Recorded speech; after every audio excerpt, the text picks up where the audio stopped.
ولا یعلم ما فی غد الا اللہ، کل کیا ہوگا اللہ کے سوا کوئی نہیں جانتا، جو کل آنے والا یہ چابی ہے، مفتاح ہے، یعنی وہ کل آپ موجود ہوں گے یا نہ ہوں گے یہ تک معلوم نہیں۔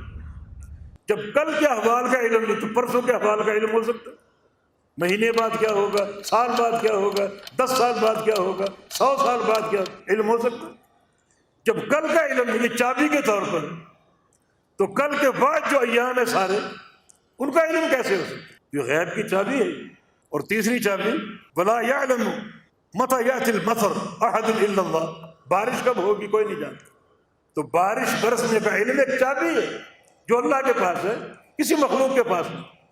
تو ما بعد المفتاح کیسے معلوم ہو سکتا؟ اور ولا تدری نفس بأی ارض تموت، کسی انسان نے کب مرنا اور کہاں مرنا کوئی نہیں جانتا۔ تو پھر مرنے کے بعد واقعہ، اس کی قبر کیسی ہوگی، اس کا حشر کیسا ہوگا، قیامت کے دن حساب کیسا ہوگا، جنت میں جائے گا جہنم میں جائے گا، یہ کیسے جان سکتے؟ مفتاح ہے موت، موت کا علم کسی کے پاس نہیں۔ ولا یعلم متی تقوم الساعة الا اللہ، قیامت کب قائم ہوگی کوئی نہیں جانتا سوائے اللہ تعالیٰ۔ تو قیامت کے سارے حالات، قیامت کا حساب، قیامت کے نتائج، نام اعمال دائیں ہاتھ میں بائیں ہاتھ میں ملنا، حوض کوثر کا پانی کون پیے گا اور کون نہیں، پورے صراط پر کون کامیاب ہوگا اور کون نہیں، مرحلہ میزان میں کس کا بدن بھاری ہوگا اور کس کا ہلکا ہوگا، یہ سارے احوال کیسے جان سکتے؟